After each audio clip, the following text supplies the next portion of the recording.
Kali ini kita akan membahas kasus wanita cantik tinggi bermata abu-abu cerah. Dia sangat cantik tapi juga menyedihkan dan mengerikan. Dia hanya ingin bertahan hidup di dunia ini. Tapi Dewi Fortuna belum mendukungnya dan takdir pun berkata lain. Penasaran dengan ceritanya? Oke, saya Boni. Ayo kita mulai. Dia kita sebut sebagai Elis saja. Elis lahir pada tahun 1843 di Gothenburg, Swedia, dengan nama Elisabeth Gustafsdotter. Ia kemudian dijuluki Long Lis karena tingginya 5,5, yang termasuk tinggi untuk wanita pada masa itu. Lis cantik, dengan rambut coklat keriting gelap dan mata abu-abu terang, adalah warna mata paling langka sedunia. Kebayang nggak cantiknya wanita ini? Keluarganya adalah petani, jadi pendidikannya di Swedia tidak memberinya banyak uang atau kesempatan hidup yang lebih baik. Saat remaja nih di Swedia, dia bekerja sebagai pembantu rumah tangga dan menambah penghasilannya dengan pekerjaan kupu-kupu wanita. Ya tahu sendirilah pekerjaan itu cukup umum sejak zaman dulu. Nah, kali ini kita dapatkan dari catatan Swedia bahwa di masa remajanya, dia dirawat karena penyakit kelamin. Di awal usia 20-an, Lis melahirkan bayi yang meninggal dalam kandungan. Sayangnya, trauma masa awal merupakan bagian tak terpisahkan dari kehidupan Lis, dan kemungkinan memengaruhi kepindahannya ke London dan masalah-masalah yang muncul kemudian hari. Pada tahun 1864, Ibu Elizabeth ini meninggal. Beberapa tahun kemudian, pada tahun 1866, Lis pindah ke London tentunya ingin menyambung hidup dan mencari makan, syukur-syukur dapat uang lebih. Lis segera bertemu dengan sosok pria yang menurutnya cocok dan menikah dengan seorang tukang kayu, John Thomas Stride, yang 22 tahun lebih tua darinya. Kesenjangan usia yang besar bukanlah hal yang aneh, karena perempuan mencari keamanan dalam pernikahan. Era itu bukan era cinta-cintaan, tapi keamanan yang diperlukan, karena tingkat kriminalitas di masa lalu sangat tinggi juga. Lis dan John tinggal di Poplar, tepat di sebelah Whitechapel, dan sama miskinnya di era ini. Mereka mengelola kedai kopi, katakanlah warung kopi.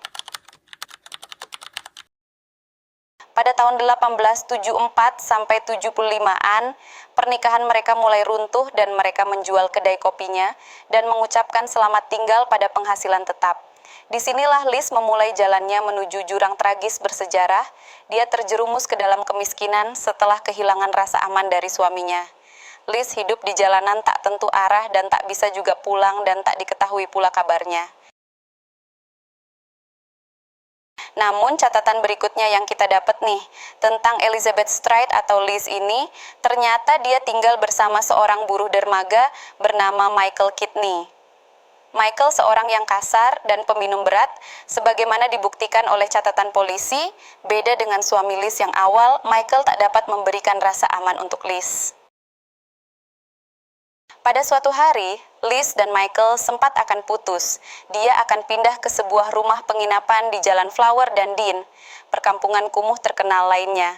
Tidak seperti Dorset Street, tapi tetap mereka kembali bersama lagi. Lis juga minum banyak saat itu, mungkin hanya mencoba mengatasi kehidupan menyedihkannya.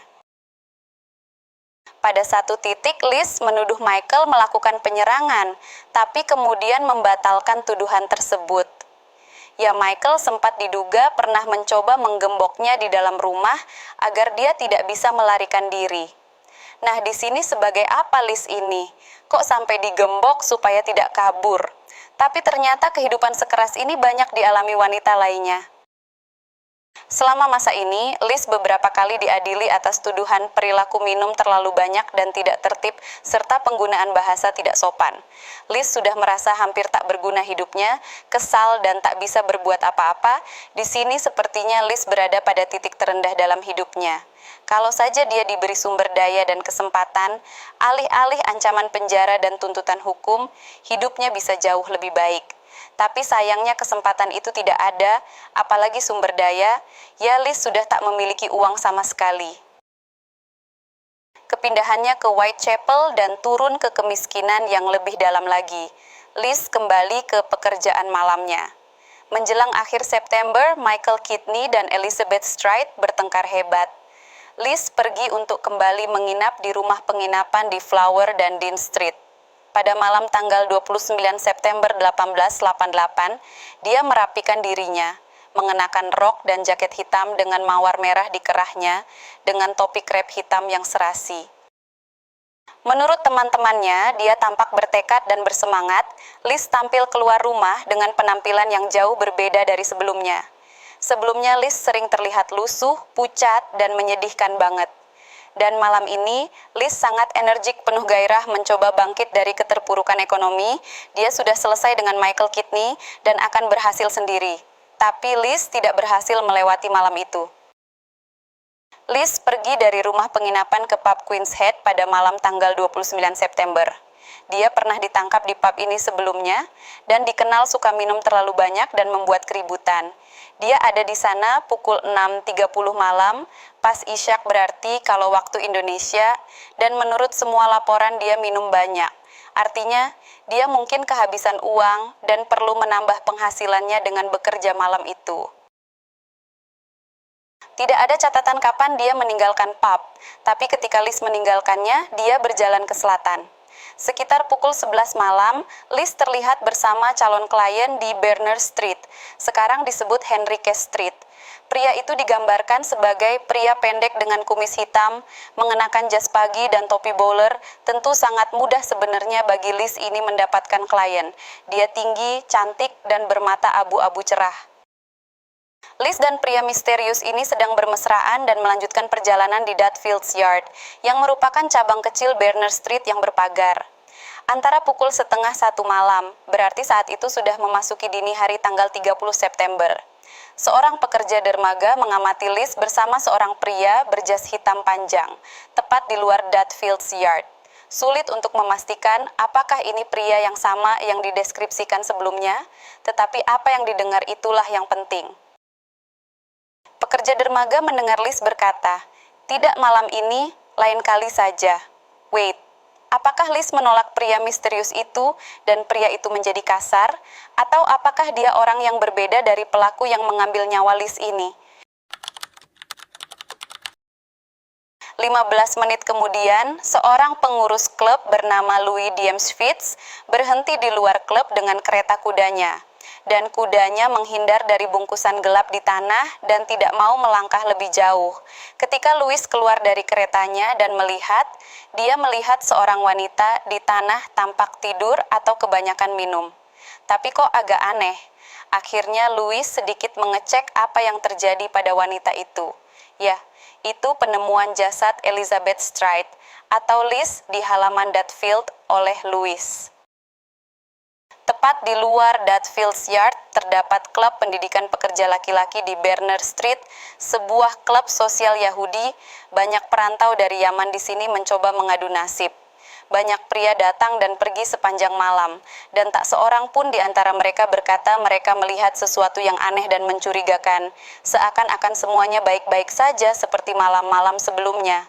Entah pelakunya praktis, hebat, tidak terlihat, atau tidak ada yang mau ikut campur. Tapi Louis yang kemudian menjadi tersangka, meski segera dikesampingkan, karena sebenarnya Louis pergi mencari bantuan dari dalam klub. Sangat banyak orang dari dalam klub keluar untuk melihat apa yang terjadi, dan di sana mereka melihat tubuh Elizabeth Stride atau Liz yang berlumuran cairan merah. Lubang menganga di area leher, dengan cairan merah masih mengalir dari lukanya saat para pria mengerumuninya. Liz terbaring di sudut gelap Dutfields Yard, tersembunyi dari keramaian Berners Street. Berarti ada di pojokan luar bangunan besar yang gelap. Karena saus merah masih mengalir segar, berarti jantungnya mungkin masih memompa. Dan ini jelas baru saja dilakukan. Pelakunya pasti belum jauh dari area itu. Liz kemungkinan besar tidak bisa diselamatkan. Kondisinya terlalu parah dan dalam banget lukanya. Arteri karotisnya putus oleh benda sangat tajam sedalam 6 inci. Penyebab meninggalnya Liz ini dilaporkan sebagai berikut. Pendarahan hebat akibat putusnya pembuluh darah di leher oleh benda tajam. Pengambilan nyawa terhadap orang atau orang-orang yang tidak dikenal. Liz ini mendapat luka yang sebenarnya parah, tapi yang paling ringan, what? Iya betul, Liz tidak dipotong-potong seperti korban lainnya, tetapi luka lebar menganga di tenggorokannya saja. Tampak identik dengan Polly Nichols dan Annie Chapman, adalah korban yang sama beberapa hari sebelumnya. Sedikit tambahan ya, polisi dan warga saat malam kejadian sudah tidak kaget lagi terhadap kasus ini karena pada saat itu kota mereka sedang dihuni oleh serial killer yang masih belum terungkap dan sedang produktif. Oke, lanjut ke pembahasannya. Muncul tanda tanya nih pada semua orang di sana saat itu. Apakah pelakunya kehabisan waktu?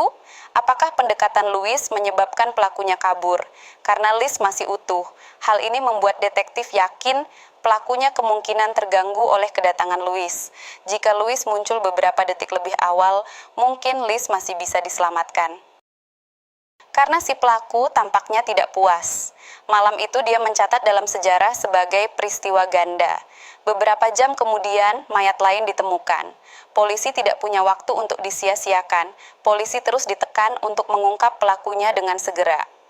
Kejadian kedua ini sangat parah dan jaraknya sangat dekat dengan ditemukannya jasad Liz. Pada malam itu pelaku benar-benar menjadi pemburu paling menakutkan di kota itu.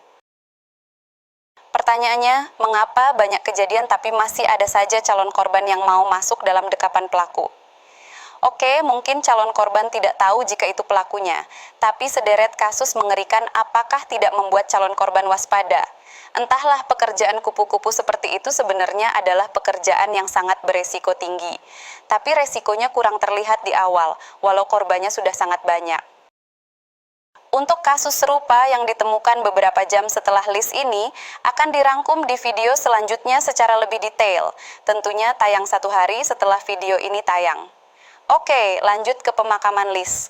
Berbeda dengan korban lainnya, makamnya Liz ini tetap berada di tempat yang sama dan utuh, sedangkan korban lainnya makamnya telah mengalami proses pembongkaran, karena makam di saat abad 19 terlalu padat. Pengunjung sering meninggalkan bunga dan koin untuknya. Bunga-bunga itu mengingatkan pada mawar merah yang disematkan di kerah bajunya malam itu, dan uang itu adalah persembahan. Jika dia tidak bekerja malam itu, hidupnya mungkin bisa diselamatkan. Liz, long Liz, kamu pantas mendapatkan yang lebih baik. Kamu hanya berusaha dan ingin bertahan hidup di dunia ini. Tapi takdir berkata lain, beristirahatlah dengan tenang. Jika kalian suka ke pembahasan kasus ini atau mungkin ingin pembahasan korban lainnya yang lebih detail, silahkan like, komen, dan share ke teman kalian yang sekiranya suka pada cerita kasus mengerikan berdasarkan kisah nyata yang solid. Jangan lupa subscribe juga dan saya akan menyajikan video untuk kalian setiap harinya sekitar jam 18. Saya Boni, sampai jumpa besok sore.